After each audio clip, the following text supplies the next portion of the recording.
Demon Emperor Chapter 547. Ang nakaraan sinabi ni Chupa na isa lang gusto niya babae si Rehoa lang at gusto niyang makuha rin halamang gamot. Kapag daw may pumihil sa kanya masasaktan ito. Nagpapatuloy.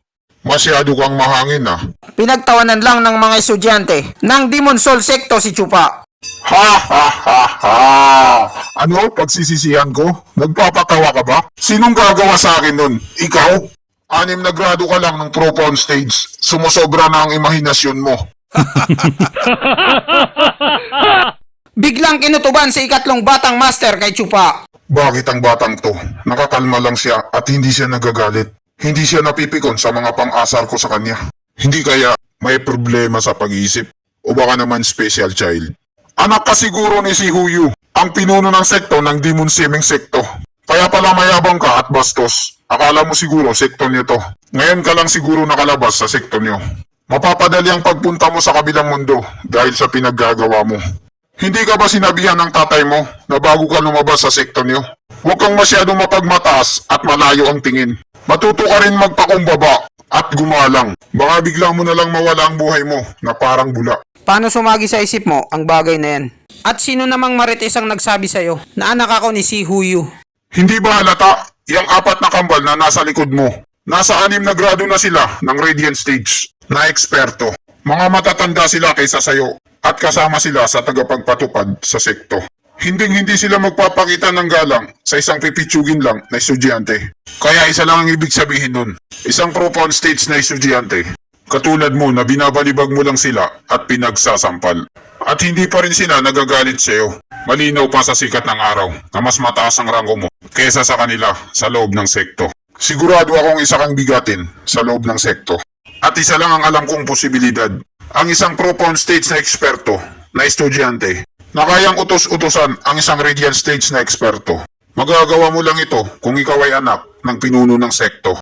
Anak siguro siya ni si Huyu. Yun lang ang alam kong sagot. Kaya niya nagagawa yan. Pero bakit hindi natin narinig o kaya nabalitaan na may anak pala si Huyu sa labas? Magaling talaga magtago ng sekreto ang Demon Seming Sekto. Nagawa nila itong may tago sa social media na walang nakakaalam. Pati mga marites hindi rin alam. Ha ha ha.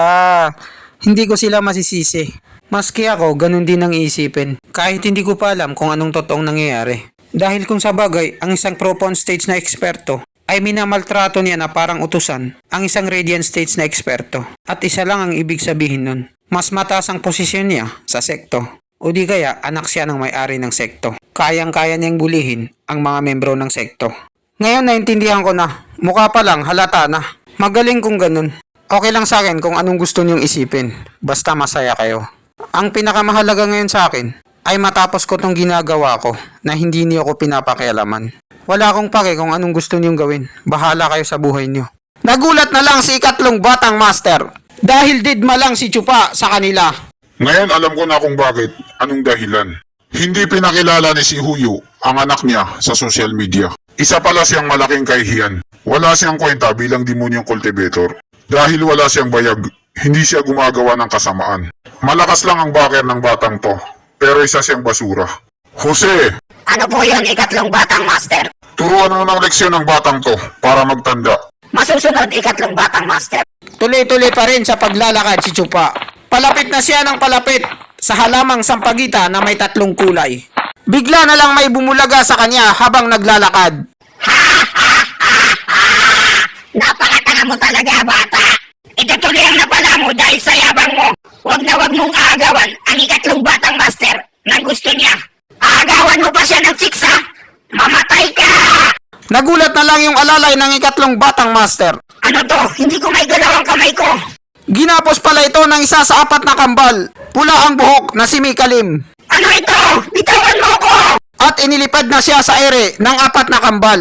Tulong! Sa tulong! Biglang lumaki ang kaniyang katawan at namula ang mata, lalabas na ang mga eyeballs niya. Sumabog na lang ang kaniyang katawan na parang fireworks.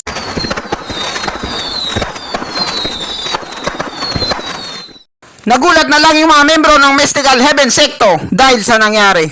Samantala hindi makapaniwala ang mga taga Demon Soul Secto sa nangyari. Paanong nangyari? Biglaan na lang yun. Masyado na atang tumatapang ang Demon Seming Sekto.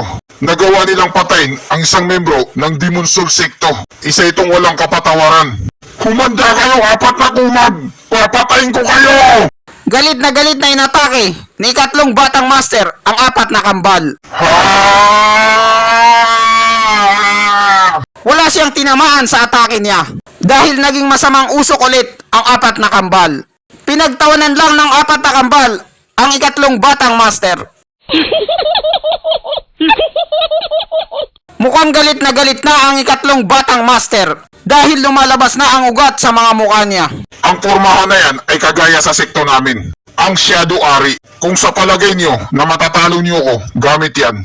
Mag-isip-isip ulit kayo bago nyo gawin ulit yan. Tanggapin nyo to, Soul Spider Nate! Ginamit na ng ikatlong batang master ang mahiwagang lambat para mahuli ang 4 na kambal. At ayun na nga, nahuli silang 4 ng mahiwagang lambat. Stewardess Chupa, iligtas mo kami. Parang awa mo na. Ang bagay na to, napakasama sa atin. Ang mahiwagang lambat na to ay kayang-kaya niyang mahuli ang teknik nating magkakapatid. Kahit magpalit anyo pa tayo, wala pa rin takas. Nasa 6 na grado kayo ng Radiant Stage na eksperto. Tapos humihingi kayo ng tulong sa isang Propon Stage na eksperto lamang. Ha ha ha ha! Nakakatawa talaga kayo. Kakaiba kayo sa lahat ng nakalaban ko. Magsaya ka na dahil malapit nang maubos ang masasayang araw mo dito sa mundo. Ang pananakit mo sa amin at panggugulo ay parang ginugulo mo na rin si Chupa. At kapag ginulo mo si Chupa, may kalalagyan ka. Makikita mo na lang na gumugulong ang ulo mo na parang bola. Ha ha ha ha! Ano kayang problema ng 4 na kambal na to? Kakaiba sila mag-isip. Hindi sila nagmamakaawa sa akin para kaawaan ko sila. Hindi sila basta-basta sumusuko.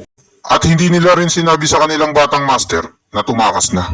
Ang ipinagtataka ko, hindi man lang sila natakot sa akin. At hindi rin sila natatakot sa kalagayan ng kanilang batang master. Parang hindi na nila kailangan mangamba sa batang master nila. At napansin ni ikatlong batang master kung anong pinaggagawa ni Chupa. Tangina, hindi ko napansin. Nakuha niya na pala ang halamang sampagita na may 3 kulay. Bakit parang wala siyang pakialam nung naglalaban kami ng 4 na kambal? Didma lang siya sa amin, sabay kinuha niya ang halamang gamot. O di kaya ang 4 na kambal ay isang bitag lang para wala siyang kaagaw sa pagkuha ng halamang gamot.